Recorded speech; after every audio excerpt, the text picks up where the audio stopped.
Voilà, bonjour à ceux qui nous rejoignent maintenant. Deuxième partie de cette matinale d'Info sur Public Sénat avec l'invité politique aujourd'hui, c'est Aurore Bergé. Bonjour. Aurore Bergé, vous êtes députée La République En Marche des Yvelines et vous êtes là parce que ce matin s'ouvre le séminaire de votre parti pour vous interroger.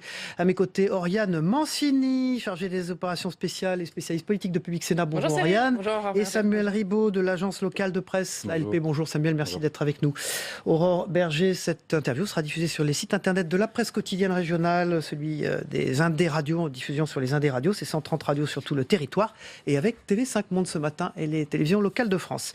Les députés de La République En Marche sont en séminaire pendant 2 jours. Au programme de ces travaux, une méthode de travail, une organisation qui a parfois fait défaut. Qu'est-ce que vous en attendez? La fin définitive des couacs à l'Assemblée nationale, par exemple? Vous savez, il y a eu beaucoup de commentaires par rapport à ce qui s'est passé dans la session extraordinaire. Je crois que les Français ont aussi voté pour la force collective qu'on représentait, c'est-à-dire de renouvellement politique. Donc ce renouvellement politique, ça fait qu'on est aujourd'hui 313 dans ce groupe parlementaire. Et forcément, on n'a pas l'antériorité ensemble que peuvent avoir d'autres groupes parlementaires. C'est facile pour eux, puisque ce sont quasiment souvent des sortants qui ont été réinvestis et parfois réélus. Donc ils ont forcément cette antériorité. Et nous, on doit la construire. On doit la construire, et évidemment, au sein de l'hémicycle, des commissions, et puis même entre nous, au sein de notre groupe. Du coup, ce séminaire, c'est pour mettre fin aux couacs qui ont eu lieu au mois de juillet.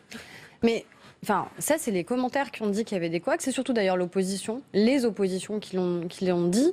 Moi, ce que j'ai vu, surtout des oppositions qui étaient incapables de se situer sur le fond des projets qu'on présentait, que ce soit sur la question des ordonnances, sur le dialogue social, ou que ce soit sur la question, par exemple, de la loi confiance dans la vie politique. Ils n'avaient pas envie de se positionner sur le fond parce que c'était pas porteur, parce que ça les mettait en difficulté par rapport à des positions qu'ils avaient prises avant. Et donc, ils ont créé incident de séance sur incident de séance. C'est pas nouveau, des incidents de séance à l'Assemblée nationale. Ce serait bien que ça change. Ce serait bien qu'on conteste pas chaque président de séance, par exemple, pour éviter de se positionner sur le fond. Enfin, on a regardé les séances du mois de juillet, Aurore Bergé. Vous les avez regardées, vous y étiez vu aussi. Vous pouvez quand même pas nier qu'il y a eu des couacs, que forcément les députés de La République En Marche ne maîtrisaient pas tous les arcanes du Parlement. Mais que les députés En Marche ne maîtrisaient pas tous les arcanes, c'est une évidence, puisque en effet, on n'était pas constitué de 95% de sortants, c'était même l'inverse, c'était 95% de nouveaux entrants, donc de personnes qui venaient de la société civile, qui n'avaient pas toutes d'expérience politique préalable. Et donc forcément, la technique parlementaire, ça s'acquiert et ça s'apprend. Par contre, sur la question des couacs, je reste persuadée, pour l'avoir vécu de très près, que les oppositions n'avaient pas envie de se positionner sur le fond des sujets, parce qu'elles-mêmes sont très divisées en leur sein sur la manière avec laquelle elles devraient se positionner sur les questions de sécurité, sur les questions de travail, sur les questions de fiscalité, sur les questions de renouveau en politique ou d'éthique en politique. Et donc, ils ont cherché à se positionner sur la forme. Et c'est pour ça aussi qu'on a eu peut-être cette impression d'imprécision cet été. Samuel Ribaud. Au groupe parlementaire dont vous faites partie, le séminaire, il emploie un langage très management, très école de commerce. C'est un choc des cultures, ça fait beaucoup parler d'ailleurs. Est-ce que vous pensez qu'on peut gérer un groupe parlementaire comme on gère une entreprise ? Écoutez, je pense en tout cas que quand vous avez 313 individualités à gérer qui en plus n'ont pas d'histoire ensemble, il faut aussi du management pour réussir à gérer ce collectif et à créer ce collectif. Il y a quelque chose qui nous rassemble toutes et tous, c'est évidemment le soutien à l'action du président de la République et puis un projet sur lequel on a toutes et tous été élus, puisqu'on n'a pas modifié ce projet entre l'élection présidentielle et les élections législatives. Maintenant, oui, il faut en effet un certain doigté, un certain management pour réussir à créer ce collectif qui reste encore à construire. Et est-ce que le président du groupe, Richard Ferrand, a ce doigté dont vous parlez pour réussir à créer ce collectif? Est-ce que c'est la bonne personne? Moi, je pense que c'est le plus légitime d'entre nous, tout simplement parce qu'il faut avoir quelqu'un qui incarne ce qu'est le mouvement de la République En Marche. Et Richard Ferrand, c'est le premier qui a soutenu à l'époque le candidat Emmanuel Macron, qui est devenu le président de la République. Donc cette antériorité, cette légitimité-là lui permet aussi d'être à l'équilibre de ce qu'est notre groupe politique. On imagine qu'il pourrait être mis en examen dans le cadre des instructions qui sont en cours aujourd'hui.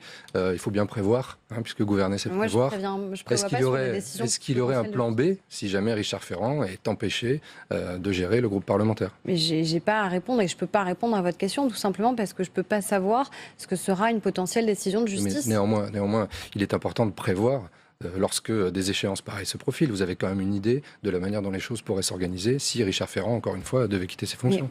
Il me semble que Richard Ferrand est président de notre groupe, qu'il n'est pas contesté pour être président de ce groupe. Et je n'ai pas, encore une fois, à commenter des potentielles décisions de justice. Mais il y a des critiques qui émanent de l'intérieur de votre groupe sur la gestion. On a entendu la députée Claire Aupetit cet été, Jean-François Cesarini, député du Vaucluse, qui dit que l'amateurisme est dans la direction du groupe. Qu'est-ce que vous leur dites à ces députés ? Je pense que justement, le séminaire, ces 48 heures qu'on va vivre ensemble, doivent permettre de se dire les choses. Et moi, je préfère qu'on se dise les choses entre nous plutôt qu'il y ait des petites phrases qui sortent dans la presse. Parce que justement, ça, c'est tout ce qu'on a voulu combattre. Quand on parle d'ancien monde et de nouveau monde, ça, justement, ça en fait partie. C'est-à-dire cette manière de vouloir diffuser des éléments dans la presse plutôt que de les dire dans notre sein. On a des instances, on a un groupe politique qui se réunit 2 fois par semaine et il faut tout se dire de manière totalement libre, aussi quand il y a des choses qui ne conviennent pas à certains. Mais il faut les dire à l'intérieur plutôt que de créer ce type de climat qui, à mon avis, n'est pas serein, n'est pas utile, puisque nous, notre enjeu, c'est d'être des parlementaires actifs, assidus et de mettre en œuvre un projet. À la direction du groupe, du parti, pas de votre groupe au Parlement, mais du parti La République En Marche, est-ce que vous vous dites aujourd'hui qu'il faudrait un vrai patron et non plus une direction collégiale ? Pour l'instant, on a une direction collégiale qui est une direction transitoire. Pourquoi ? Parce qu'à l'issue de l'élection présidentielle, il fallait qu'on puisse modifier les statuts du mouvement politique de La République En Marche. Ces statuts ont été modifiés, le règlement intérieur est en train d'être écrit et on aura des élections internes. Un conseil national qui sera constitué, d'où sera issu justement le bureau exécutif. Et ce conseil national, il sera constitué à 25% de membres qui sont vraiment des adhérents du mouvement, ce qui ne s'est jamais produit dans les partis politiques habituels. Pour venir de l'un d'entre eux, je peux vous dire que les adhérents n'avaient pas vraiment voix au chapitre sur la manière avec laquelle un mouvement politique doit fonctionner. Donc maintenant, on a ces... Exactement. Maintenant, on a ces statuts et donc on aura des élections internes. Et de cela, on décidera, le bureau exécutif décidera s'il y aura une personne qui incarnera le mouvement ou des personnes qui l'incarneront. Mais votre souhait à vous, c'est quoi ? Il faudrait un seul patron ? Moi, je pense qu'on a un collectif qui s'incarne dans le bureau exécutif et ensuite qu'on doit avoir en effet un visage qui permet l'incarnation du mouvement politique et qui sera en capacité d'apporter la contradiction aux autres patrons des autres formations politiques. Ça pourrait être vous ? Moi, je ne suis pas candidate. Je ne suis pas certaine d'ailleurs que les parlementaires doivent être forcément candidats pour diriger un mouvement politique. Qui alors, selon vous ?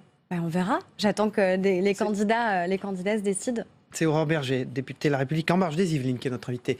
Ce matin, dans Territoire d'Info, Aurore Berger, aujourd'hui, les routiers entrent dans la contestation contre la loi travail. C'est une rentrée sociale compliquée pour l'exécutif. Est-ce que vous craignez la contagion ? Je ne crains pas la contagion. Certains ont le droit de manifester, pas certainement le droit de bloquer. C'est pas la même chose, le droit de manifester, le droit de bloquer. Et nous, on a le devoir, je pense, de mettre en œuvre le projet pour lequel on a été élu. On avait annoncé une méthode qui était celle des ordonnances, et puis on avait annoncé une philosophie qui était celle, en effet, de la rénovation du dialogue social, de la flexi-sécurité qu'on est en train d'instaurer, et des nouvelles concertations qui vont avoir lieu sur la formation professionnelle ou sur l'assurance chômage. Donc on ira au bout du projet pour lequel on a été élu. Vous attendiez à ce que ce soit si difficile ? Je ne sais pas si c'est si difficile. On nous a tellement parlé d'une rentrée sociale qui serait extrêmement brûlante et difficile que j'ai du mal à mesurer si elle l'est ou si elle ne l'est pas. Et ce n'est pas tellement le sujet. Parce que notre sujet, ce n'est pas l'ampleur de la mobilisation, c'est de continuer, d'avancer, de transformer le pays. Et encore une fois, on mettra en œuvre ce projet. Samuel Ribaud. Édouard Philippe a annoncé qu'il prendrait son temps pour la suite des réformes qui sont annoncées. Or, on se souvient que pour les ordonnances concernant la loi travail, il y a eu une méthode, il y a eu du temps, il y a eu plus d'une 40aine de réunions, me semble-t-il. Donc, est-ce que, finalement, cette méthode des réunions nombreuses et répétées n'a pas trouvé ses limites, en fait, dès la première loi ? Je ne pense pas, parce que quand vous regardez la manière avec laquelle les organisations syndicales ont reçu déjà cette nouvelle méthode de concertation, quoi qu'elles aient pu dire sur le texte final, elles ont toutes salué la méthode, elles y ont toutes participé. Pour la première fois d'ailleurs, on n'a pas eu des fuites dans la presse pendant la concertation. Chacun a été responsable dans son rôle et a joué le jeu. Donc moi je pense que c'est plutôt positif. Et quand on voit ensuite l'attitude finale des organisations syndicales, on voit qu'il y en a surtout une qui de toute façon s'était mise en retrait dès le départ de la concertation, qui est la CGT, et qui a appelé à manifester, et les autres qui n'ont pas appelé à manifester. Il y en a surtout une, mais aujourd'hui, il y a énormément de composantes qui vont rejoindre la contestation. On a les routiers aujourd'hui, on a les retraités bientôt, les fonctionnaires ensuite. Donc si ça ne ressemble pas à un effet de contagion, à quoi est-ce que cela ressemble ? Moi, je ne sais pas encore combien de personnes vont se mobiliser et s'il y a vraiment ce que vous dites comme phénomène de contagion. Évidemment, quand vous réformez, il y a certaines catégories de population qui résistent au changement parce que ça touche en effet des effets de rente, par exemple, qui peuvent exister, des prérogatives qui peuvent exister pour certains.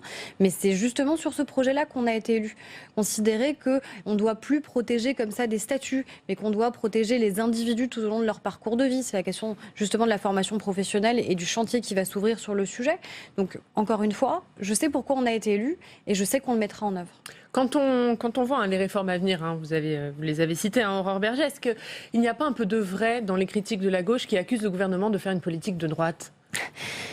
Mais je ne sais pas si c'est une politique de droite de dire par exemple que sur les indemnités prud'homales, oui on met un plafond, mais on met aussi un plancher qui fait que quand vous êtes un salarié, vous n'êtes pas dans l'insécurité de vous dire est-ce que j'ose contester par exemple mon licenciement parce que ça va être extrêmement long et qu'en plus je ne sais pas du tout à quoi m'attendre et que ça va être une grande loterie pour savoir si j'ai de 1 à 3 en termes d'indemnité. Ça je ne sais pas si c'est de gauche ou de droite. Quand Jean-Michel Blanquer par exemple rénove l'école et que dans les zones les plus défavorisées, en REP+, on a 12 enfants par classe en CP. Est-ce que ça, c'est de droite ou est-ce que c'est de gauche ? J'en sais rien. Je pense juste que c'est la bonne chose à faire et que c'est efficace.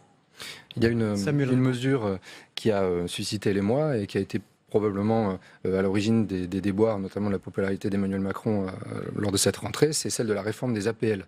Cette baisse de 5 €. D'ailleurs, on s'étonne que 5 € finalement fassent autant de bruit. Est-ce que vous ne pensez pas que c'est un léger marqueur d'improvisation dans la mesure où on a d'abord annoncé cette baisse des APL, ensuite on a dit que finalement c'était le gouvernement Valls qui l'avait voté et qu'on avait récupéré le bébé, puis ensuite on a dit qu'il allait falloir baisser les loyers du côté des propriétaires. Tout cela donne quand même un sentiment d'improvisation, vous ne trouvez pas ? Sur la question des APL, je pense que là, ce qui est en train de se passer, c'est justement qu'on va présenter la stratégie logement dans son ensemble. Julien de Normandie l'a esquissé dès hier dans le journal du dimanche. Donc, il a pu présenter justement ce qu'on va faire, c'est-à-dire la volonté d'avoir un choc d'offres dans le pays. Le problème, c'est pas les APL. Le problème, c'est le coût des loyers.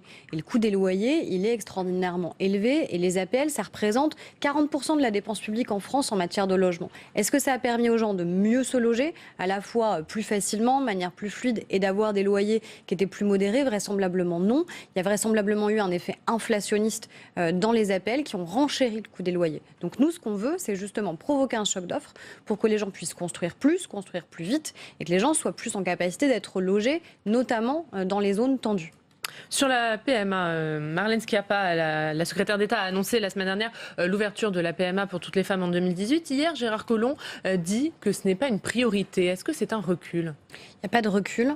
Il y a un engagement qui a été pris qui est de dire qu'on va avoir des états généraux de la bioéthique et que de ces états généraux et de cette concertation qui est à la fois en région et qui est aussi au niveau national, on aura une position sur la PMA. La volonté du président de la République étant en effet de permettre l'ouverture de la PMA à l'ensemble des femmes parce que c'est une question d'égalité. Donc il n'y a pas de recul. Ce que Gérard Collomb a dit hier, j'étais en plateau avec lui, c'est tout simplement que d'abord, il faut que cette concertation existe. Moi, je me souviens des débats qu'on a eus pendant le mariage pour tous. Moi, j'étais de ceux qui ont manifesté pour le mariage et je me souviens à quel point ça a fracturé la société, ça a libéré beaucoup la parole homophobe. Je ne suis pas certaine qu'on ait envie de revivre ça, d'avoir l'impression que la société est fracturée. Le fait de rouvrir ce dossier, ça ne va pas raviver ces fractures.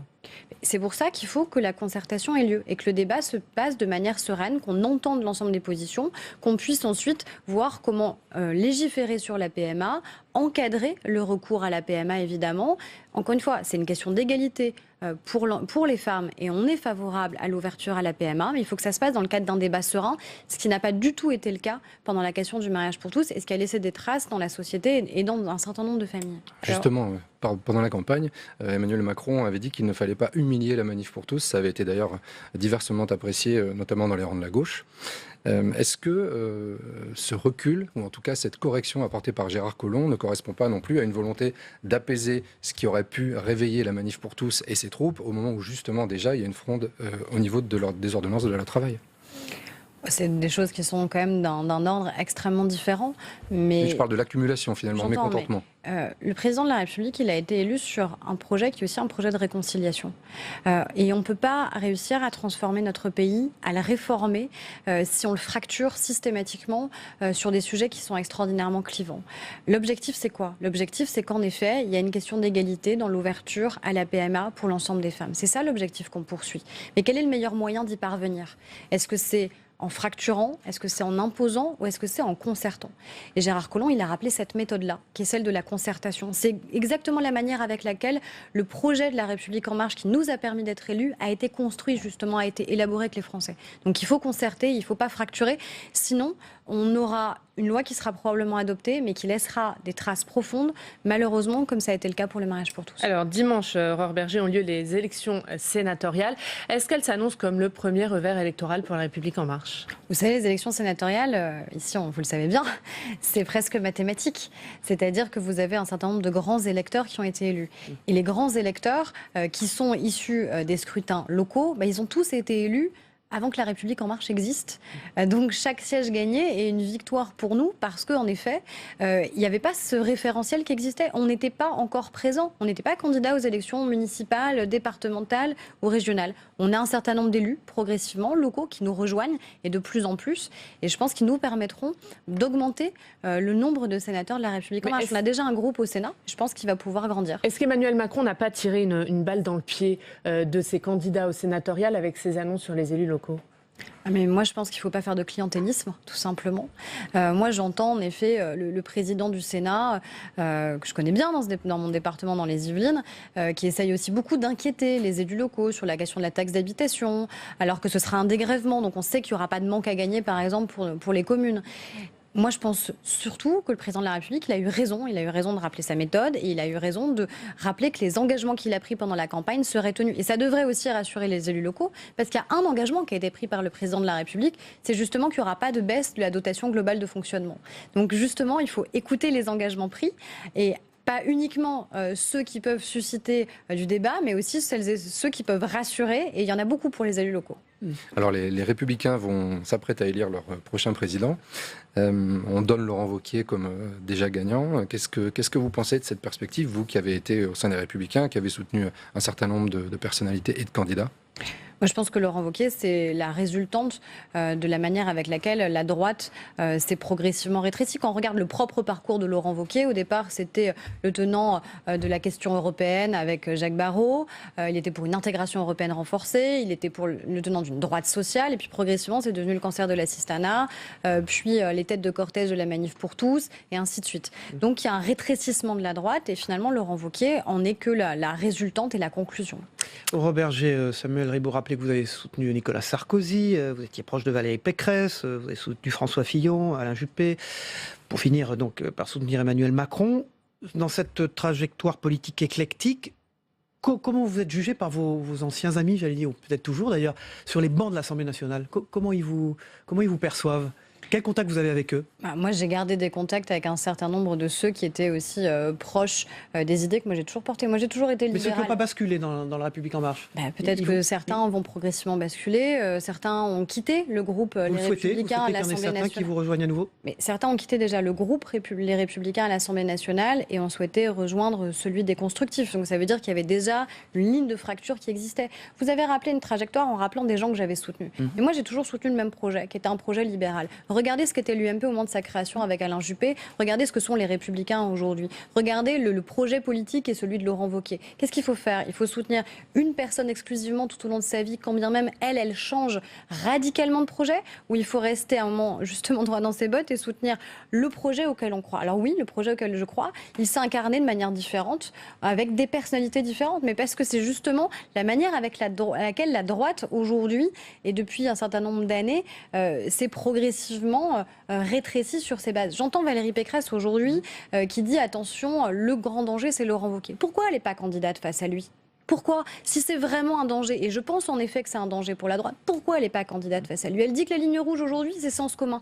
Mais elle a fait le choix au moment des élections régionales de choisir des gens de sens commun qui sont membres de sa majorité aujourd'hui à la région. Vous reprochez à ces ténors de l'UMP de ne pas être allés au combat face à Laurent Wauquiez? En tout cas, il y a des gens issus de la jeune génération qui, eux, sont candidats, qui n'ont pas forcément tous les mêmes projets d'ailleurs, que ce soit Florence Portelli ou que ce soit Maëlle de Calan. Mais au moins, eux, ils y vont. Ils vont au charbon et ils prennent le risque d'être candidats. Et je pense que il y a des gens qui prennent pas le risque d'être candidats parce qu'ils veulent pas prendre le risque de la défaite. Et pourtant, Laurent Wauquiez, s'il gagne, il aura comme vice-présidente Virginie Calmels, qui était jupéiste, qui est jupéiste comme vous l'étiez.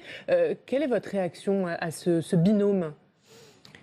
Chacun est libre de faire ses propres choix. Moi, je reste persuadée que tant il y a une philosophie de pensée entre Alain Juppé et Emmanuel Macron, qui s'incarne d'ailleurs dans le fait qu'Édouard Philippe est aujourd'hui Premier ministre, je ne suis pas certaine qu'il y ait la même connexion entre Laurent Wauquiez et Alain Juppé, que ce soit sur la question européenne, sur la question sociale, sur la question migratoire, sur les questions de société. Je suis même certaine qu'il y a un grand écart. Je vois très bien l'intérêt politique de Laurent Wauquiez de montrer qu'il est en capacité de rassembler. Je ne suis pas sûre que dans les faits, il le fasse. Merci. Aurore Berger, députée de La République En Marche des Yvelines, qui rentre en séminaire. Dans quelques heures, on passe au débrief de vos propos et votre interview ce matin sera diffusée sur les sites internet de la presse quotidienne régionale. On passe au débrief.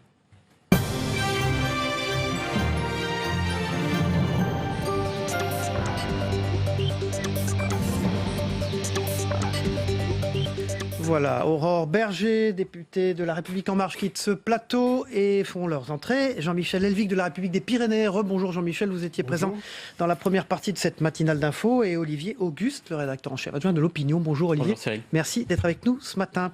Donc c'est un séminaire qui ouvre avec donc La République En Marche, ouvre son séminaire.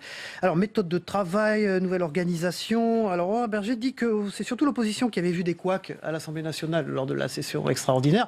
Vous y aviez vu des couacs? Tout le monde les a vus, mais il y a eu des maladresses de débutants. C'est pas désagréable de dire ça, puisqu'effectivement, la plupart des députés La République En Marche sont des débutants au Parlement.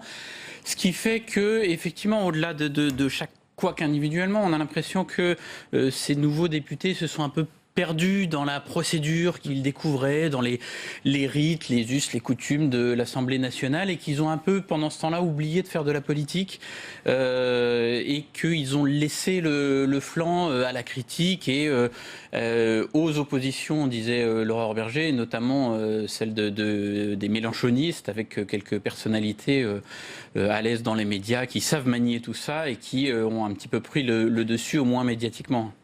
Jean-Michel Elvig, une sémantique à La République En Marche très particulière, très management, très école de commerce. On a pointé ça ce matin lors de l'interview politique. Pourquoi? C'est Emmanuel Macron qui les inspire au fond?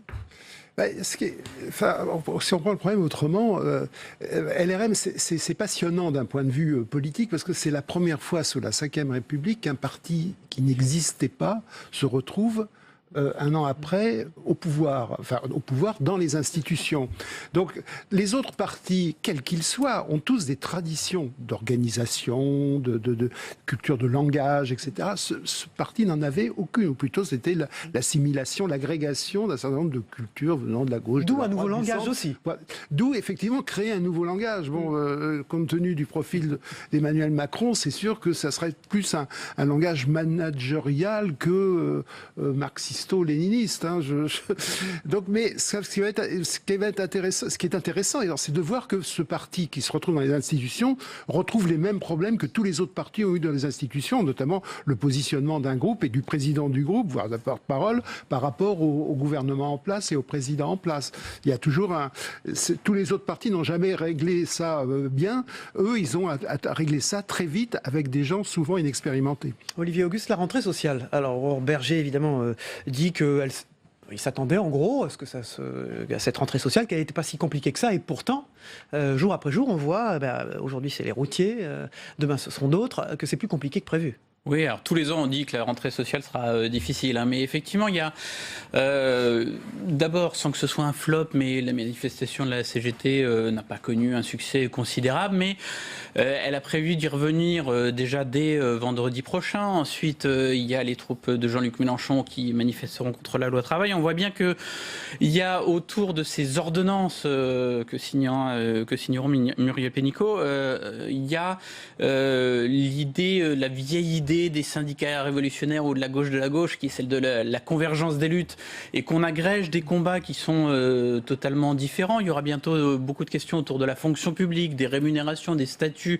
mais on a vu que la semaine dernière, dans les manifestations de la CGT, il y avait beaucoup de gens du secteur public qui ne sont pas du tout concernés par les ordonnances Pénicaud. Donc on voit bien qu'il y a cette tentative de faire se rejoindre des mouvements. Il y aura le dossier des étudiants qui va venir assez vite aussi, avec sélection, pas sélection à l'entrée des universités.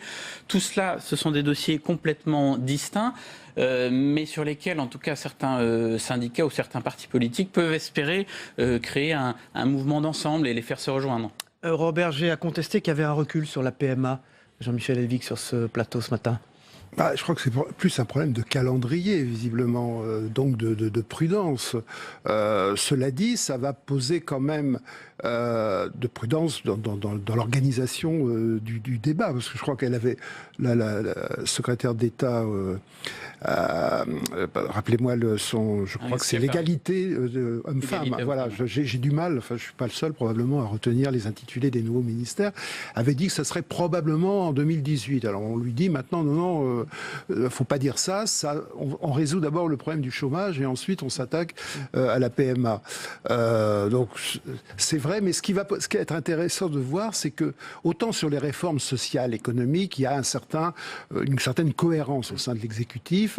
Ça va être plus compliqué peut-être sur des problèmes dits de société où Édouard Philippe ou quelques autres ministres, et en tout cas Gérard Collomb, n'étaient pas franchement favorables à ce genre de mesures sociétales. C'est là-dessus qu'il manque un vrai parti Emmanuel Macron pour le moment, pour dire, voilà, sur ce genre de sujet, c'est quoi l'idéologie quand on est macroniste, sorti du programme qui était celui de la campagne. Il y a des zones qui restent à définir, et on parlait de la cohérence, de la cohésion entre députés. Il leur manque ça sur certains points. Merci Olivier Auguste de l'Opinion et Jean-Michel Helvig de La République des Pyrénées d'avoir débriefé l'interview d'Aurore Bergé ce matin sur ce plateau. On passe au Zap Monde, ce qui s'est passé dans le monde ces dernières heures avec notre partenaire TV5 Monde. On le regarde ensemble.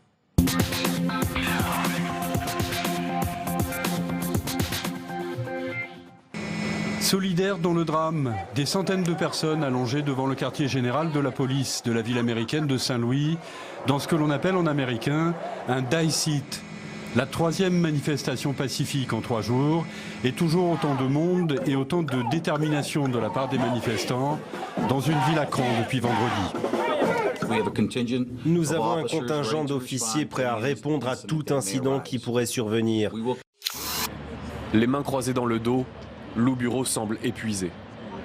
Cela fait à peine une demi-heure que son avion s'est posé à Roissy. J'ai pas été maltraité physiquement, après il y a eu des menaces et des intimidations. J'ai été en garde à vue pendant 6 jours avant d'aller en prison. Voilà, c'est à ce moment-là où ça a été plus compliqué. C'est clairement de la part des autorités turques une forme d'intimidation à l'égard des journalistes. Ne couvrez pas certaines régions, ne couvrez pas certains aspects de notre actualité, et de plus en plus d'aspects d'ailleurs de l'actualité turque, et c'est aussi un chantage à l'égard de l'Europe. 48 heures après l'attentat de Londres. Tard samedi soir, un nouveau suspect âgé de 21 ans a été arrêté dans la banlieue ouest, à Hounslow. Il s'agit de la 2e arrestation dans cette affaire. Il est trop tôt pour dire s'il s'agit d'un loup solitaire. Les enquêteurs travaillent dur pour trouver de nouveaux éléments sur cette affaire. Ces ultras-orthodoxes ont été traînés au sol, arrosés et même chargés par la police montée. Ils bloquaient les routes pour dénoncer l'annulation d'un texte qui normalement les exempte de service militaire. Mais comme Benyamin Netanyahou a besoin des ultra-orthodoxes pour gouverner, l'annulation du texte a été suspendue pour 1 an. En Israël, le service militaire est obligatoire et dure presque 3 ans pour les hommes, 2 ans pour les femmes. 4 mois que les rues de Marawi sont le théâtre de combats violents entre l'armée des Philippines et un groupe de djihadistes se réclamant de l'EI.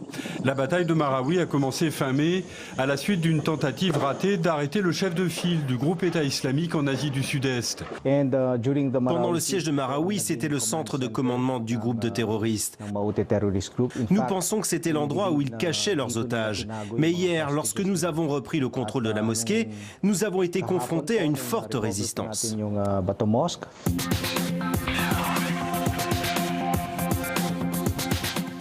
Merci de nous avoir suivis, merci de votre fidélité et à demain même heure.